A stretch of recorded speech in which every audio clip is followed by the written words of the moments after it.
नमस्ते और इस नए विश्लेषण में स्वागत है। आज हम एक ऐसी आदत के बारे में बात करने वाले हैं जिसके बारे में हम सभी जानते तो हैं पर खुलकर चर्चा नहीं करते। हम रोजाना के स्मार्टफोन हैबिट्स और सोशल मीडिया के पीछे छुपे इनविजिबल न्यूरोबायोलॉजी को डीकोड करेंगे। सच कहूं तो फोन धीरे धीरे हमारी जिंदगी चुरा रहे हैं। हर एक नोटिफिकेशन हमारे ब्रेन को डोपामिन के लिए तरसना सिखा रहा है। हम सुबह उठते ही सबसे पहले फोन चेक करते हैं, खाना खाते वक्त लगातार स्क्रॉल करते हैं और दिमाग में चल रहे इस डिजिटल शोर के साथ ही सो जाते हैं। और फिर हम सोचते हैं कि आखिर हमारा फोकस कहाँ गायब हो रहा है। अक्सर हमें लगता है कि ये हमारी अपनी गलती है, हमारे अंदर विल पावर की कमी है। लेकिन आज हम इस गलतफहमी से बाहर निकलेंगे और इस डिजिटल डिस्ट्रैक्शन के पीछे की असली साइंस को समझेंगे। तो आज के इस चर्चा में हम 6 पॉइंट्स कवर करेंगे। 1. The silent addiction. 2. The dopamine loop. 3. Rewiring the brain. 4. Algorithms and AI. 5. The ethics of engagement. और 6. Reclaiming control. चलिए शुरू करते हैं। पहला हिस्सा, द साइलेंट एडिक्शन। सोचिए, आज दुनिया भर में सोशल मीडिया के 5 बिलियन से ज्यादा एक्टिव यूजर्स हैं। ये एक ऐसी खामोश लत है जो हमारी जिंदगी को पूरी तरह से घेर चुकी है। अगर हम डेटा देखें तो 13 से 17 साल की उम्र के 93 से 97% टीनेजर्स रोजाना कम से कम एक सोशल मीडिया प्लेटफॉर्म का इस्तेमाल करते हैं। मतलब हमारी पूरी की पूरी आने वाली जनरेशन इस डिजिटल दुनिया में डूबी हुई है।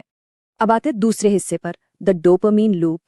हमारे ब्रेन में एक मीसोलिम्बिक सिस्टम होता है, जिसे आसान भाषा में हमारा रिवॉर्ड सिस्टम भी कहते हैं। जब हम लगातार स्क्रॉल करते हैं तो ये बिल्कुल किसी नशे की लत की तरह काम करता है और डोपामिन रिलीज करता है। ये एक एंडलेस साइकिल है। पहला कदम है डिजायर, जो उन एंडलेस फीड्स को देखकर पैदा होती है। दूसरा है सीकिंग, यानी हर स्क्रॉल के साथ कुछ नया और मजेदार पाने की उम्मीद।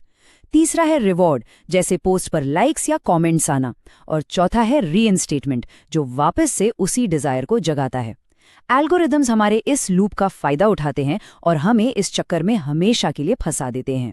तीसरा हिस्सा, रीवायरिंग द ब्रेन।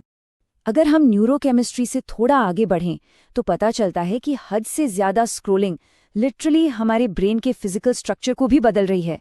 देखिए, प्री फ्रंटल कॉर्टेक्स, जो हमारी डिसीजन मेकिंग और कंट्रोल को संभालता है, वो कमजोर हो जाता है। बेसल गैंग्लिया रिवॉर्ड प्रोसेसिंग को ऑल्टर कर देता है। अमिगडाला में होने वाले बदलाव से हमारा इम्पल्सिव बिहेवियर बढ़ता है और एंटीरियर सिंगुलेट कॉर्टेक्स सीधे हमारी मोटिवेशन पर असर डालता है। इसका मतलब है कि इस डिसरेगुलेशन से हमारा अपने आप पर कंट्रोल वाकई बहुत वीक हो जाता है। और इस ब्रेन रीवायरिंग का नतीजा क्या होता है, ये फैक्ट सुनकर शायद आपको हैरानी हो, पर हर एक एडिशनल घंटा जो सोशल मीडिया पर बिताया जाता है वो टीनेजर्स में डिप्रेशन के खतरे को 13% तक बढ़ा देता है। ये सिर्फ एक मामूली नंबर नहीं है, ये मेंटल हेल्थ पर पड़ने वाला एक बहुत ही खतरनाक इम्पैक्ट है।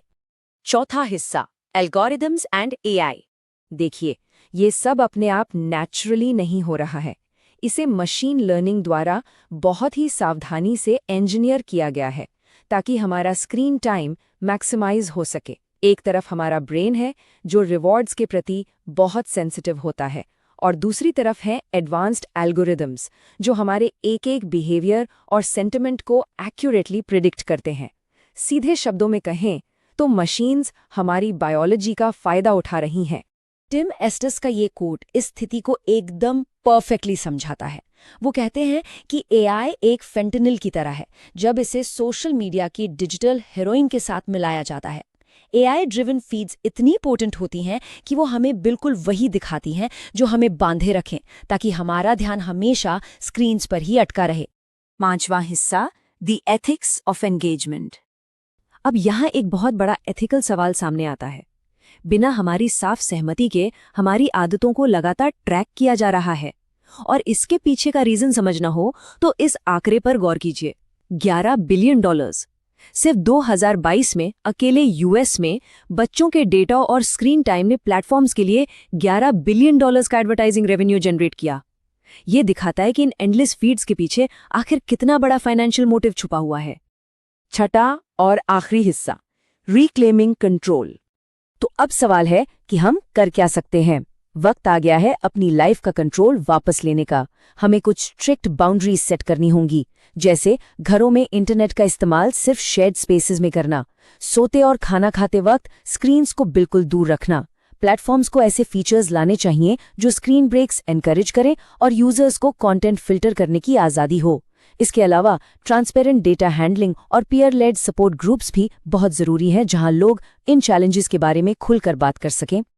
और इस सब में एक सबसे बड़ा टूल जो हमारे काम आएगा वो है मीडिया लिटरेसी, यानी डिजिटल कंटेंट के पीछे छुपे मैसेजेस, एल्गोरिदम्स और उनकी इंटेंशंस को क्रिटिकली एनालाइज करने की क्षमता।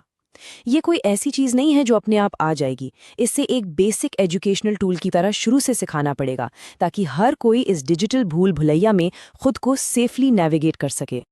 तो इस पूरे विश्लेषण के बाद हम इस एक प्रोवोक करने वाले सवाल पर आकर रुकते हैं, क्या हम टेक्नोलॉजी को कंट्रोल करेंगे या टेक्नोलॉजी को हमें कंट्रोल करने देंगे? क्योंकि असली डिसिप्लिन तब शुरू होता है जब हम टेक्नोलॉजी को अपने हिसाब से चलाते हैं, ना कि जब वो हमें चलाती है। इस सवाल पर थोड़ा सोचिएगा ज़रूर। इस चर्चा में जुड़ने के लिए बहुत बहुत धन्यवाद।